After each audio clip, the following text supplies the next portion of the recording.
Cuando el caso Manuel Edmundo Guzmán ocurrió, hace casi una década, se desató el pánico y todos, por un tiempo, no dejaron de hablar de un fenómeno que hoy en día es casi cotidiano, pero que en ese momento estaba en proceso de ser cada vez más expuesto: el de los siniestros perfiles falsos. Rebeca Santiago tenía 137 amigos en Facebook y unas pocas fotos en las que exhibía una figura voluptuosa y curvilínea. Su mirada era segura y declaraba en su descripción de perfil que cualquier hombre con ganas de esmerarse podía tener una chance con ella. En sus fotos había unos cuantos comentarios en los que se elogiaba su belleza, pero lo que realmente estallaban eran los mensajes privados. Muchos se habían mostrado interesados en conocerla, la mayoría para intentar seducirla, de modo abierto, ostentando alguna particularidad o simplemente sugiriendo una cita, que a veces tenía tintes románticos y en otras ocasiones se dibujaba más distendida e informal. Lo cierto es que Rebeca tenía una gran cantidad de pretendientes y a todos le dedicaba un tiempo. Todo el que hablaba con ella recibía una cálida respuesta. Rebeca era accesible, simpática y gustaba demostrarse misteriosa en algunos aspectos de su vida, no para dar por cerrada una cuestión, sino más bien para construir un camino tentador hacia su intimidad. Te invitaba a que la siguieras. Le gustaba contar sobre sí si insistías con las palabras adecuadas.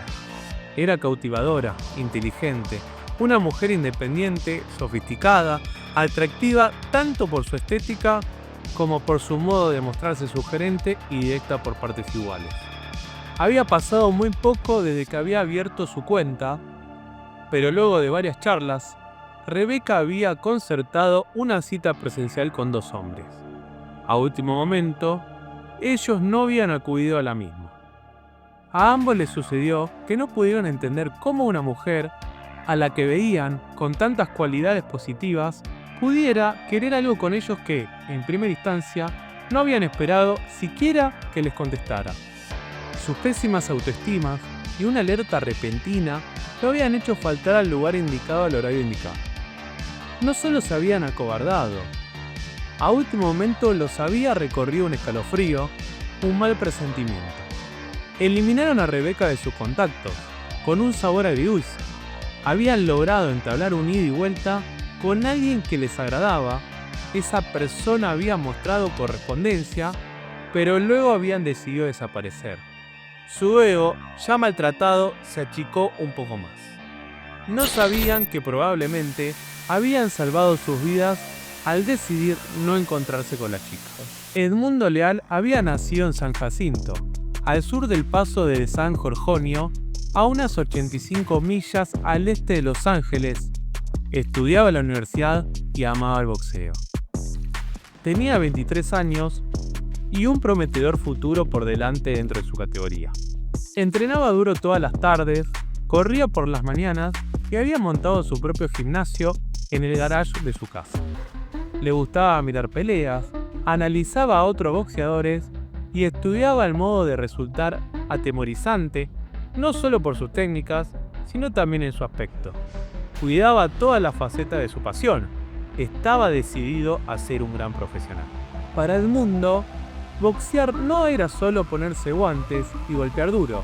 Entendía el deporte de modo más complejo, orgánico, como todos esos boxeadores a los que admiraba. Esos que habían llegado a convertirse en leyenda. Era por eso, por su tenacidad y su conciencia, que quienes lo rodeaban veían en él un gran potencial. Sobre el ring se mostraba implacable, impredecible, siempre concentrado pero ligero, relajado. Sus movimientos eran cortos, efectivos, rápidos. Parecían desordenados pero estaban estratégicamente conectados a un plan. Edmundo un poco mareaba a sus contrincantes, luego caía sobre ellos. Era un buen cazador, veía al adversario como una presa. Él tenía un estilo y ya había logrado que los más novatos temieran enfrentarlo. Se estaba construyendo un renombre. En sus sueños se veía levantando cinturones, peleando por cuantiosos contratos, disfrutando de la fama rodeado de lujos, dando entrevistas en las que hablaría de no perder la humildad, soñaba con su foto decorando portadas de periódicos, cosa que sí sucedió, pero no del modo esperado. Varios noticieros y diarios mostraban la cara de Edmundo, aunque la razón no fue su grandeza deportiva, sino su terrible asesinato. Desde los primeros minutos del 30 de mayo del 2011, Edmundo había estado compartiendo brindis con un amigo. Festejaban sin ninguna razón en particular y al mismo tiempo por todo. Ambos eran jóvenes y uno de ellos estaba abriéndose camino hacia las grandes ligas. En un momento, Edmundo habló de que estaba conociendo a una chica por internet. Su amigo primero se rió, luego, a ver que el otro no se inmutaba, supo que estaba frente a un tema, por lo pronto, delicado. ¿Edmundo estaba teniendo un romance virtual? No, no era un romance, aclaró él. Era una chica a la que quería conocer, quizás para un encuentro casual. Ella parecía pretender lo mismo. ¿Qué podía salir mal? De hecho, un sonido en la computadora le indicó a Edmundo que Rebeca le estaba escribiendo. Su amigo lo pensó. Serio, casi sucumbe a una paranoia que le palpitó en el interior. Pero finalmente no lo hizo. Por el contrario, se rió, felicitó a Edmundo y volvió a recargar los vasos. Esa madrugada parecía no faltar motivos para seguir y seguir brindando.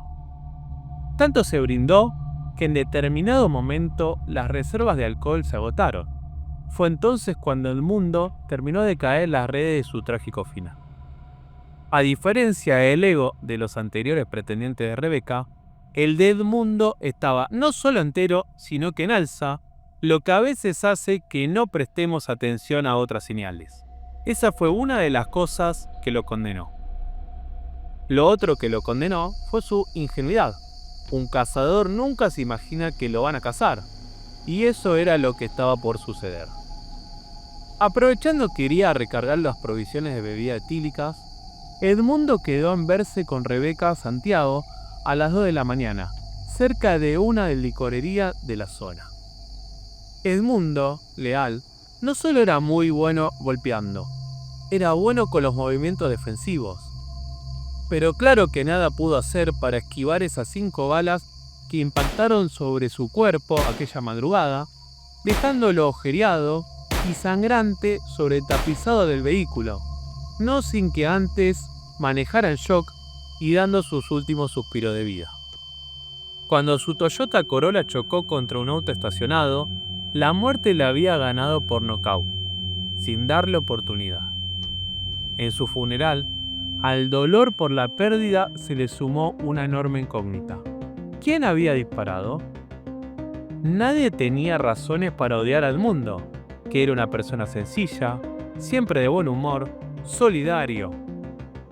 Fuera del cuadrilátero, dejaba de lado los puños y ejercitaba su otro hobby, los números.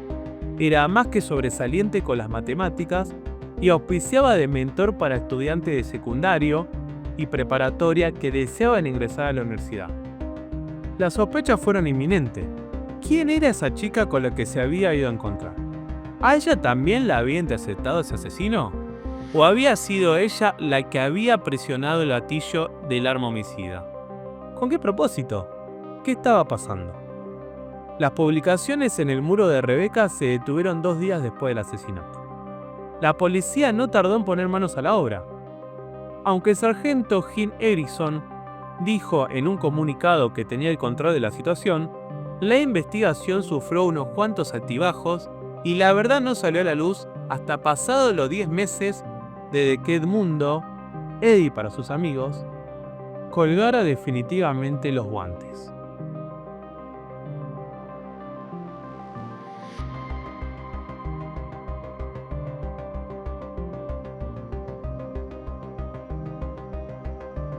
Era la misteriosa y sospechosa Rebeca la que se encontraba en la silla de acusados.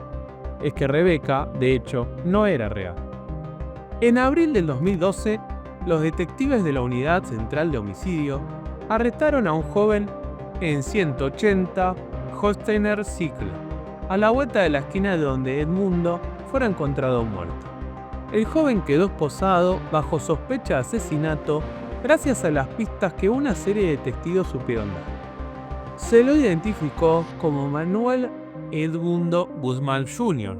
Era también de San Jacinto, tenía 18 años y antecedentes, delitos que no lo habían llevado a castigos más graves por su corta edad.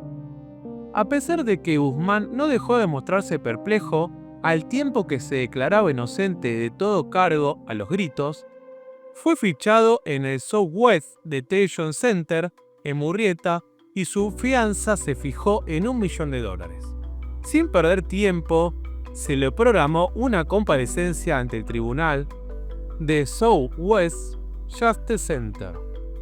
Luego de un seguimiento casi innovador para la época, investigadores profesionalizados en informática habían rastreado las huellas de Cero y uno de la femme fatal con la que había coqueteado Edmundo hasta dar con la dirección desde la que se conectaba, que era la casa de Guzmán. Estaban seguros de que era el hombre que buscaban y ya no iban a dejar que los engañara. Si bien no hubo ADN que pudiera corroborar la presencia del joven en el lugar de los hechos, ausencia que la defensa usó a su favor con tenacidad, la computadora de Guzmán, por su parte, era un pasaporte directo a una larga estadía entre rejas. Por mucho que el muchacho se había esforzado por borrar la evidencia, pudo encontrarse una página que era manejada por él. Un perfil en que una chica de vestido blanco osaba con audacia. Era el perfil de Rebeca. La foto, de hecho, pertenecía a la de una modelo de la costa, cuyo nombre no era Rebeca. Su nombre real no trascendió, pero su imagen se hizo tristemente célebre por ser la fachada con la que Guzmán había realizado su mortal emboscada. Al poco tiempo de estar encerrado, Guzmán dejó de fingir y admitió el crimen. El problema seguía siendo su motivación. Sus explicaciones, un año después, hicieron que el juez lo calificara de terriblemente cruel al momento de darle la sentencia. Debido a que tenía 17 años en el momento del crimen, Guzmán no era el elegible para la pena de muerte. Durante lo que duró el proceso, la familia de Edmundo estuvo todo el tiempo tras Guzmán, que no cruzó mirada con ellos. Lo que su madre, su hermano, el resto de sus familiares y sus amigos ansiaban saber era el porqué de esos 5 disparos. Quedaron sorprendidos con la respuesta. Guzmán pasó por 3 etapas. La primera fue hacerse el desentendido, devolver los comentarios con frialdad y el ceño fruncido, casi victimizándose. Lo estaban usando como chivo expiatorio. Querían un culpable por una muerte sin resolver que había conmocionado a la comunidad. Abusaban de él porque su prontuario lo antecedía. Parecía una coartada verosímil, pero luego fue él mismo quien cambió de discurso. Su versión pegó un giro. Admitió haberlo hecho, pero alegó haber estado poseído por demonios, que algo extraño pasó esa noche, que no era él quien estaba tras el arma. Rebeca, de algún modo, se había apoderado de su cuerpo y sus acciones. Incluso llegó a hacer dudar a algunos en la sala. Otros se persignaron, pero la mayoría se mantuvo sin mostrar compasión. Fue entonces cuando Guzmán ya no lo soportó y confesó. Nadie estaba preparado para tal revelación. La respuesta a la pregunta de por qué Guzmán había hecho lo que había hecho tenía una resolución clara, por mucho que costara aceptarla. Lo había hecho por diversión.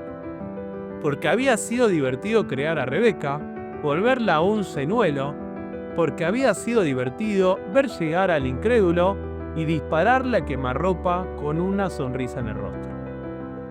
Todo había ocurrido porque sí. Luego de 18 días de escuchar las versiones de las diferentes partes, se llegó a una conclusión unánime. Afuera del tribunal, la madre de Edmundo, Celia Leal, lloró y abrazó a sus familiares y simpatizantes. Me alegra que mi hijo recibiera justicia, dijo. Esperamos mucho tiempo para esto. Él siempre estará en mi corazón. Hoy en día, la vida de Guzmán es un gran misterio. Es poco lo que se sabe de él. En lo que refiere a esta historia, se saben más cosas de su perfil falso. Hoy en día Rebeca Santiago es más famosa que su creador. Lo que sí se sabe es que su caso sirvió para demostrar que las redes sociales podían pasar de ser un lugar de encuentro para convertirse en un coto de caza. Antes de despedirse de la prensa para siempre, la madre de Edmundo expresó que se sentía profundamente preocupada. ¿Y si otros niños entraban en Facebook y caían en la misma trampa que su hijo? Guzmán recibió cadena perpetua sin posibilidad de libertad condicional. Quienes lo querían entre rejas pidieron exclusivamente que se pusiera especial énfasis en su lejanía de las redes sociales. Una leyenda urbana dice que el perfil de Rebeca Santiago vuelve a aparecer en línea esporádicamente. Es una especie de cuenta fantasma. Según esa leyenda, a veces podés hablar con ella. ¿Alguien tomó el lugar de Guzmán tras el disfraz virtual? ¿Acaso Rebeca logró trascender la ficción? Dicen que se muestra muy agradable y ofrece charlas muy amenas. Dicen que si le caes muy bien, te da una dirección y te invita a divertirte con ella. El típico "no hables con desconocidos" parece obsoleto en estas épocas. Después de todo, ¿quién no es un desconocido en Internet?